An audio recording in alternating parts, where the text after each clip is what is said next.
حضرت علی رضی اللہ تعالیٰ عنہ کا جو مقام و مرتبہ محمد الرسول اللہ صلی اللہ علیہ وآلہ وسلم نے بیان کیا ہے، ہم اس کو اسی طرح مانتے ہیں، نہ تو غلو کرنے والوں میں سے ہیں اور نہ ہی آپ کو آپ کے مقام سے گرانے والے میں سے ہیں۔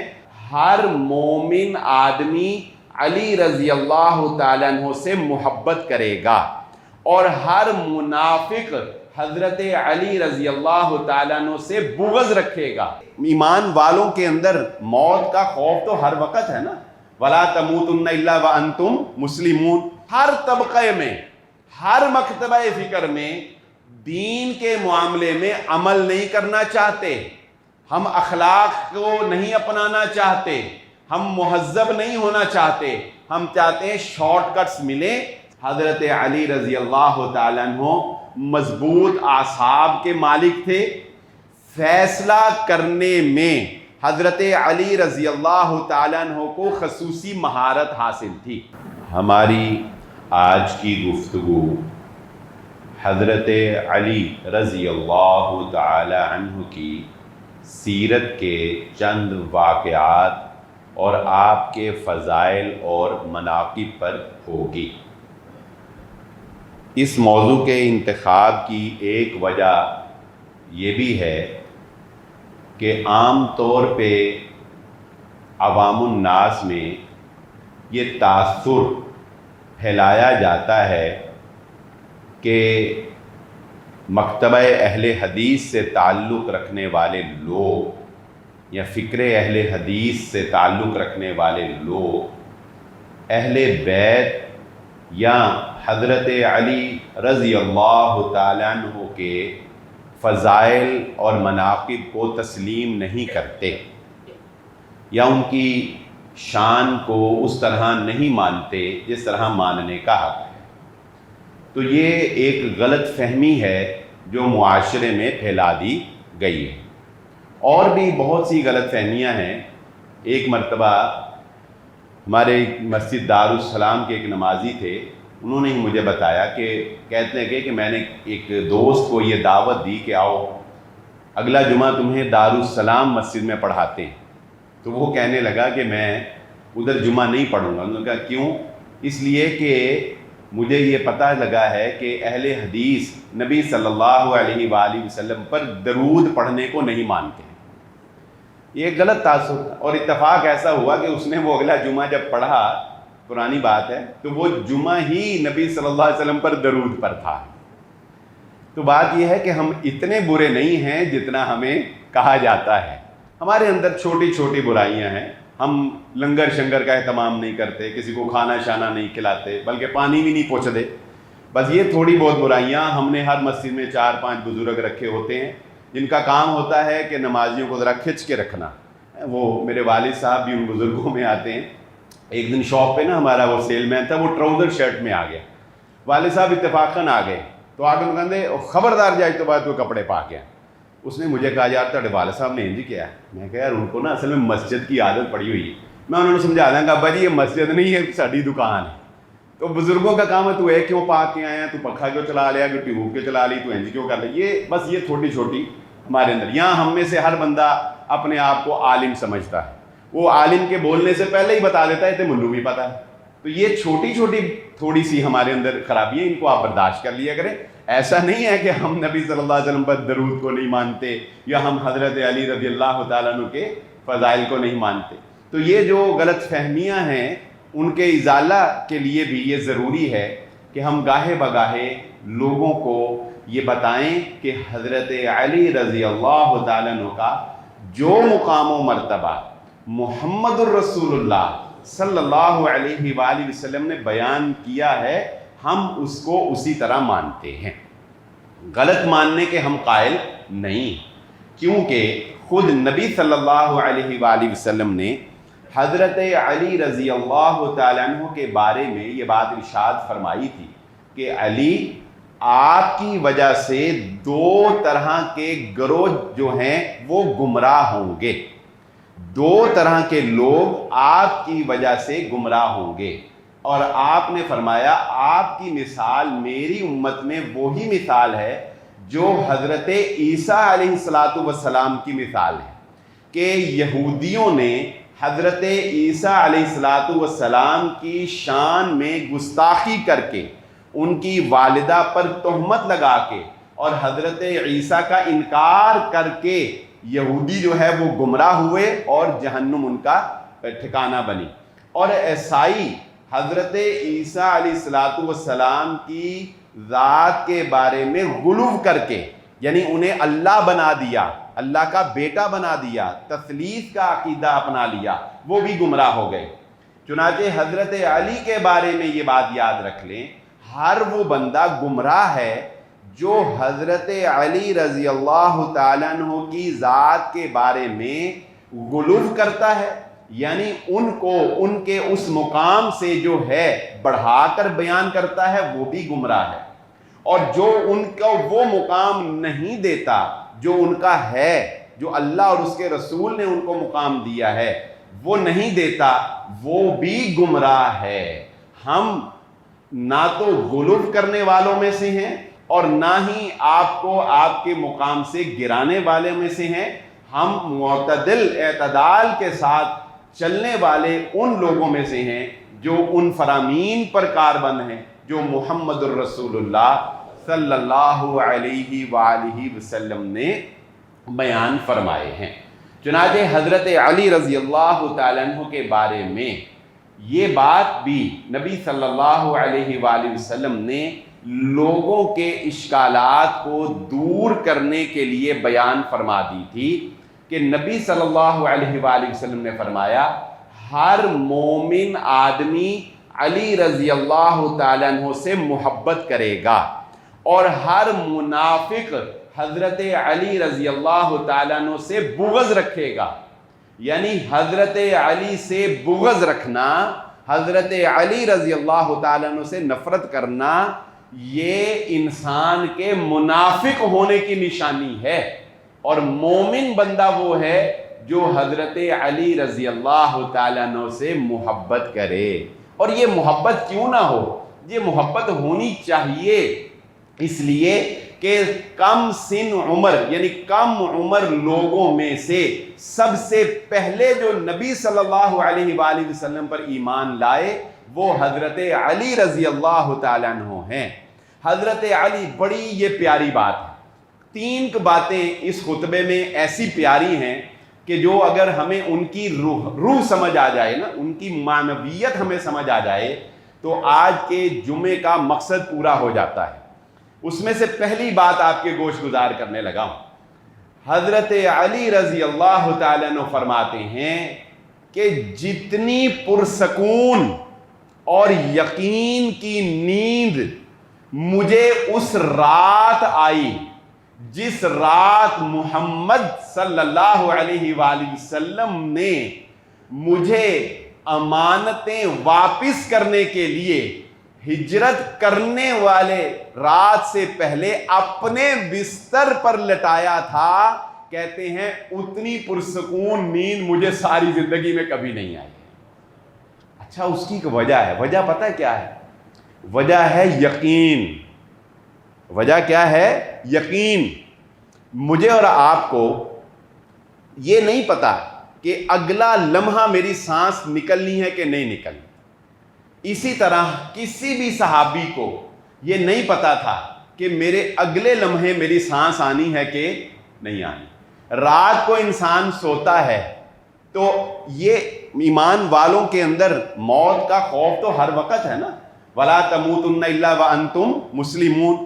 رات کو انسان سوتا ہے نا تو ایک مومن آدمی کو ایک ڈر ہوتا ہے, یار پتہ نہیں صبح اٹھیں گے کہ نہیں اٹھیں گے. تو پرسکون نیند پتہ کیوں آئی حضرت علی کو؟ یقین کی وجہ سے.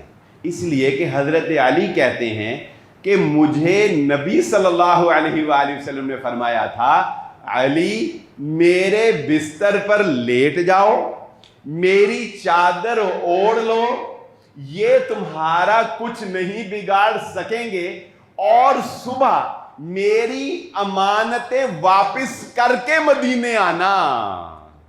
حضرت علی نے کہا مجھے یقین تھا صبح میں زندہ ضرور ہوں گا, میں رات مرتا نہیں. کیوں؟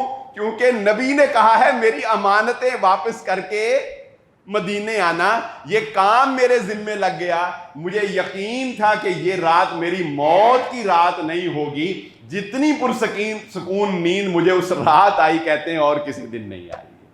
یہ یقین کی بات ہے کہ صحابہ اکرام کو محمد الرسول اللہ صلی اللہ علیہ وآلہ وسلم کی زبان اطہر سے نکلے ہوئے ہر جملے پر اس حد تک یقین کامل ہوتا تھا کہ یہ بات ہو کر رہے گی جو آپ کی زبان اطہر سے جاری ہو گئی۔ حضرت علی رضی اللہ تعالیٰ عنہ کو یہ مقام و مرتبہ بھی حاصل ہے کہ آپ محمد الرسول اللہ صلی اللہ علیہ وآلہ وسلم کے داماد ہیں۔ اور یہاں چلتے چلتے یہ ذکر بھی کرتا چلوں کہ حضرت عمر ابن خطاب رضی اللہ تعالی عنہ یہ حضرت علی کے داماد ہیں۔ جو لوگ یہ تاثر دینے کی کوشش کرتے ہیں کہ شاید حضرت علی کا حضرت عثمان، عمر اور ابو بکر رضی اللہ تعالیٰ عنہ سے کوئی اختلاف تھا، وہ سنیں کہ حضرت علی کی بیٹی ام کلثوم جو حضرت فاطمہ کے بطن سے تھیں، ان کا نکاح حضرت علی نے حضرت عمر ابن خطاب رضی اللہ تعالیٰ عنہ سے کروایا تھا، اور حضرت اسماء بنت عمیس رضی اللہ تعالیٰ عنہ جو حضرت ابو بکر صدیق رضی اللہ تعالیٰ عنہ کی بیوی تھیں، زوجہ تھیں، حضرت ابو بکر کی وفات کے بعد حضرت ابو بکر رضی اللہ تعالیٰ عنہ کی بیوی سے جس نے نکاح کیا وہ حضرت علی رضی اللہ تعالیٰ عنہ تھے، اور ان کے بطن سے جو حضرت ابو بکر کی اولاد تھی اس کی پرورش جس نے کی وہ حضرت علی رضی اللہ تعالیٰ عنہ کی شخصیت تھی۔ تو مجھے بتائیں کوئی کسی دشمن کی بیوہ سے نکاح کرتا ہے اور پھر اس کی اولاد کو پالتا ہے، اور کوئی دشمن کو اپنی بیٹی دیتا ہے؟ اور حضرت عثمان غنی رضی اللہ تعالیٰ عنہ کے جس وقت بلوائیوں نے حملہ کیا اس وقت ان کے دفاع کے لیے حسن و حسین کو سامنے کھڑا کرنے کی اجازت جس نے مانگی تھی وہ حضرت علی رضی اللہ تعالیٰ عنہ تھے۔ آپ نے کہا عثمان اجازت دیجئے، میں بھی اور میرے بیٹے بھی آپ کی دفاع میں ان کے ساتھ لڑنے کے لیے تیار ہیں۔ اس لیے یہ نفرتوں کے بیج بونے والوں کو مسترد کر دیا کریں۔ صحابہ اکرام اور اہل بیت میں کسی مسئلے میں اختلاف ضرور ہو گیا ہوگا، لیکن اس اختلاف کی وجہ سے وہ ایک دوسرے سے نفرت نہیں کرتے تھے، وہ ایک دوسرے سے محبت کرنے والے تھے۔ تو خیر ہم اپنے موضوع کی طرف آتے ہیں۔ حضرت علی رضی اللہ تعالیٰ عنہ کو نبی صلی اللہ علیہ وآلہ وسلم کا داماد ہونے کا شرف بھی حاصل ہے، اور آپ دو طرح سے اہل بیت میں شامل ہیں۔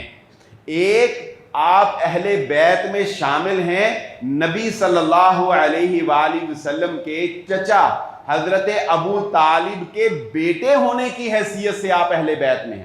اس پہ میں ایک پورا جمعہ پڑھا چکا ہوں کہ کون کون لوگ اہل بیت میں شامل ہیں، وہ آپ اگر دیکھنا چاہیں تو وہ دیکھ سکتے ہیں۔ تو حضرت علی ایک تو آل ابو طالب ہونے کی وجہ سے اہل بیت میں ہیں، اور دوسرا نبی صلی اللہ علیہ وآلہ وسلم نے حضرت ام سلمہ رضی اللہ تعالیٰ عنہ کے گھر میں حضرت علی کو اپنی چادر کے اندر لے کر کہا تھا اے اللہ یہ میرے اہل بیت ہیں، ان سے نجاست کو دور فرما دے۔ تو چادر میں جو ان کو لیا گیا جو ان اہل بیت کو، ان میں سے ایک حضرت علی رضی اللہ تعالی عنہ بھی شامل تھے۔ دوسری بات، یہ تین باتیں میں نے آپ کو کہی ہیں جو روح کو تازہ کر دینے والی، وہ دوسری بات سنیے۔ صلح حدیبیہ ہوتا ہے، پیپر پر تحریر لکھی جاتی ہے، مسلمان لکھتے ہیں محمد رسول اللہ صلی اللہ علیہ وآلہ وسلم۔ کفار کی جانب سے تحریر کو پڑھا گیا، کہا اگر محمد کے ساتھ رسول اللہ پر ہی سائن کرنے تھے تو ہمارا آپ کا جھگڑا کس بات کا ہے؟